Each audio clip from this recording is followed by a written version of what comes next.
Hello everyone. I'm really glad to see that you have come to this seminar, which is first for me as the lead professor of Future Cities Professorship. Yes, as Kaidi said, I have been very much interested in the topics of sustainability and just urban spaces and life quality, which is inclusive also of urban nature for quite a time. And I quite recently just discovered that the things that I'm doing now, they do have roots actually in my PhD studies in Italy, where my professors Susan Petrelli and Augusto Ponzio, they were working from with the semiotics topics actually, and they had one kind of major kind of foundation for their research, which was that as people are able to think and imagine, then they are also able to imagine the impact of what they do and how it would feel to be the other who is impacted by their activities. And by the other, they were thinking about nature and animals, and how actually we are as people who have this gift of imagination, we don't have any alibis for not considering them, that this is actually our choice to not take into account their interests, because this allows us to do things that otherwise would be difficult to do. So this is also now kind of more focused in the city science research that I'm doing. I actually didn't notice it before, but it has always been there. So the focus of this second period of Future Cities Professorship is on the development of just cities. Just cities, they are understood as this technical, social, ecological ecosystems. But justice is not considered just human-centered, but then it means also like that we need to consider these different types of urban residents, which means also urban nature.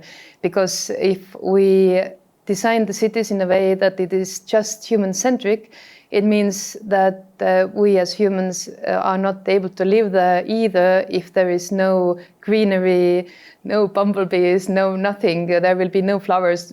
So it's really quite impossible in the end. And it's also quite logical that we should consider, even from human-centered perspective, it's necessary to consider to create space for urban nature and animals. And another thing is that in just cities, the urban development and design, it's based on creating technologies and solutions and designs that no group of the residents is systematically disadvantaged. Whatever is their age, gender, income, race, ability or background or species. So they all need to feel that they belong, they are able to participate, and there is a high quality of living environment for them. So here is one illustration for this kind of good living environment where all different residents could live well. This new period of Future Cities Professorship, it started this December 2025, and it will last until 2027. And the main aim of launching this collaboration between Minor Ülemiste and TalTech and Tallinn City, Telia, Tehnopolis, Ülemiste and other partners, it was to develop and validate this forward-looking urban solutions and to test them and to further develop them. The first period was focusing on smart cities, But actually, in the definition of smart cities by the European Commission, it was actually said that it's like sustainable and smart cities. But in the eagerness of the moment and this rapid technological advance, everybody just focused so much on the technology that how to use it and how to use it for the sustainability were left behind. But now that there has been past more or less 10 years, also the impacts of the smart city not all positive, because innovation can be also destructive and cancel former knowledges and practices by providing new ones which are not tested yet enough. It's like in medicine that you have this wonderful new medicine and then you discover the long-term impacts of this. So this is kind of the same thing with the smart cities. And this is why we need to move forward from the smart cities to the just cities. It doesn't mean that we will cancel the advancements made with the smart cities. It means just that we will further develop the tools and solutions. We will get the feedback, measure the impact, and understand whether these tools are actually useful to create better urban life or they are not. And so the smart city is still part of the just city, but it's not the main focus. We will try not to focus on the technology for technology's sake. We will be collaborating in this new period also with my good collaboration partners from previous years. Delft University Architecture Department, Stuttgart University High Computing Center, Aalto University Business School, and others. And the objective of this period is to create new methodologies and frameworks to include better different types of residents, but also to further validate the models and solutions developed during the previous period. Yeah, we will apply these value-based solutions in real life and try to learn from doing. Now, some principles of the just cities. Here is a picture of Boston Seaport, one of the innovation districts, which is usually brought as an example. So what is making the just city is that there is a fair access to different urban opportunities. They can be infrastructure, like mobility, or they could be qualitative, like education, job, health services, or green spaces. And the idea is to move from this human-centric design to more than human design, which is wider. Then responsibility in innovation and ethics in digitalization. During this smart city period, what was developed, it was such a buzzword to create this database decision-making dashboards.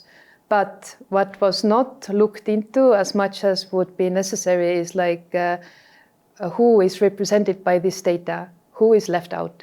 And if we move forward, automatizing this using AI, and if the AI is using this biased data, then these injustices that come because of that becomes larger and larger. So one research direction that we have been talked about is to look into, to map different city data, in case of Tallinn, for example, to understand where it comes from. One good example in Estonia is the e-construction platform that takes data from different registries, national registries, and then they visualize it in digital twin. And through the visualization, people are already like able to notice that there are like this district was not built in 1970s. Instead, it was built in 1940s, for example. There is in Tartu this one, Tähtvere district, for example. So it's obvious that in registers the data is not accurate all the time, and it's quite certain that the more vulnerable groups are often left out. For example, in the mobility data, it's not considered the perspective of a toddler, for example, or a school kid, but it would be quite impactful to consider this. Then participation, transparency, and shared governance. In Ülemiste, things are quite good because everybody's very well organizing the community. There are the events, there are this lifelong learning possibilities, collaboration with the academy, and also these consultations with local businesses and residents. But in general, with the participatory design aspects, the main problem is that they are rather like tick box actions. It's not so meaningful, and people don't see where their input is put in practice.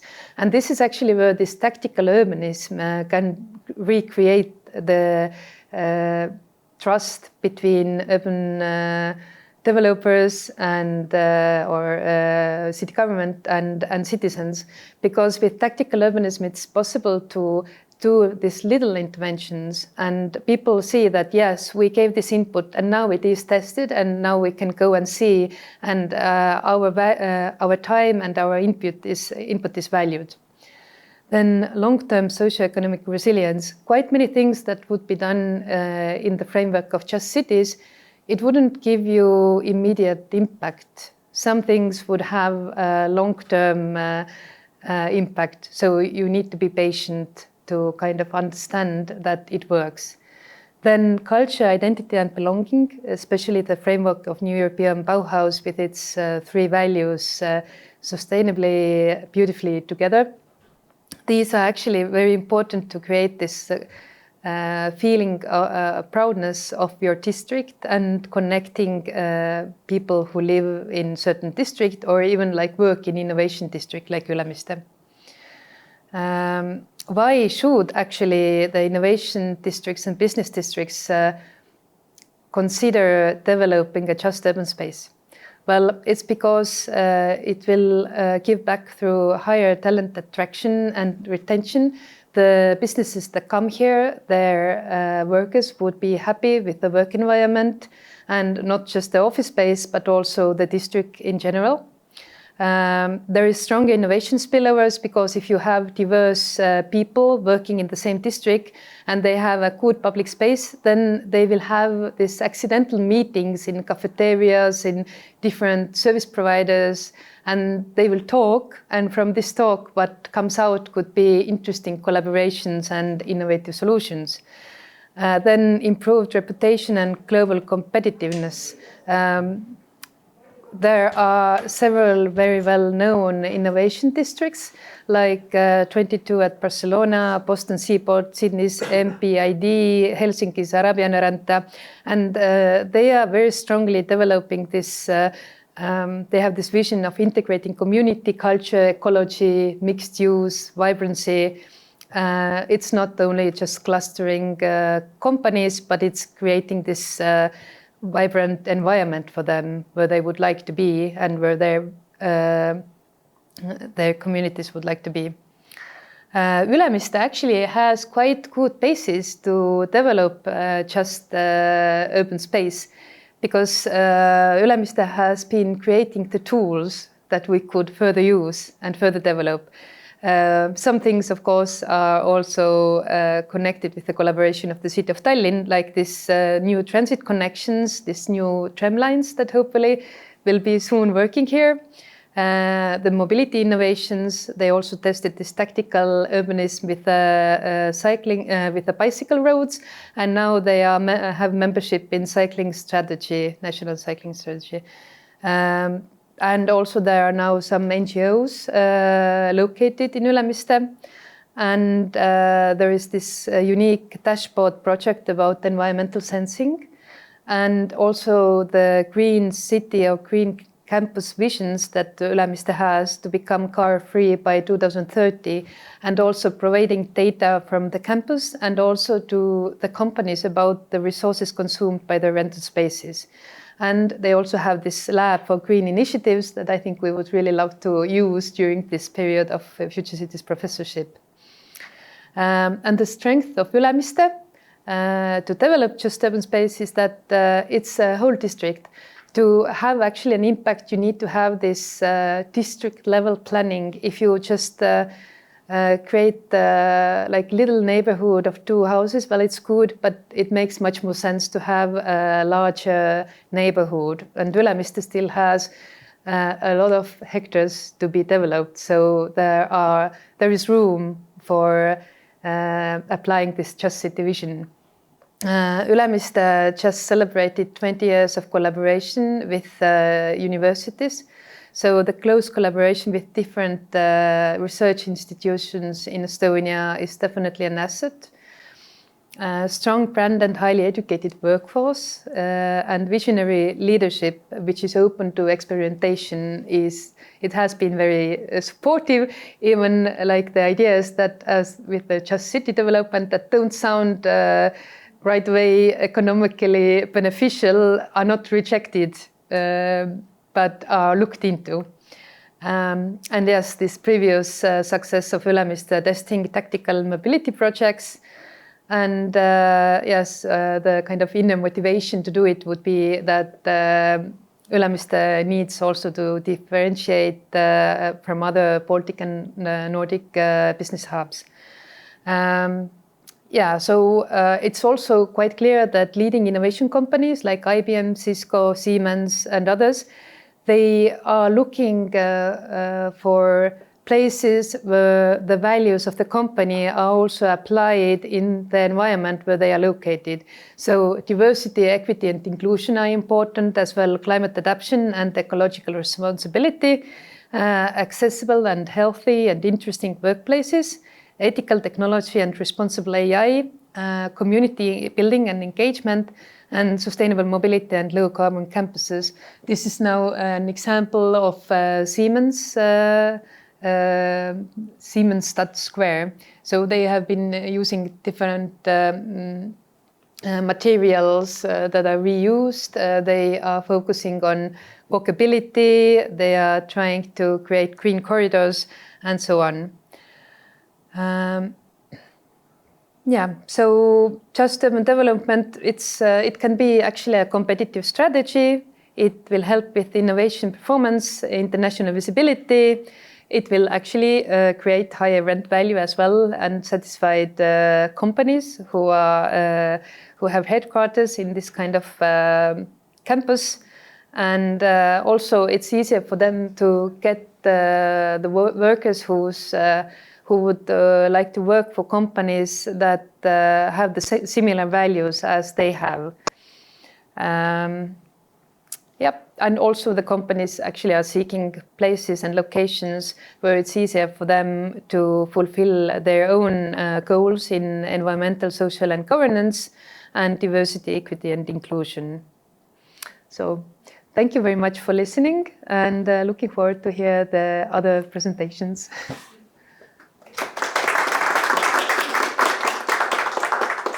Do you have any questions for Lill?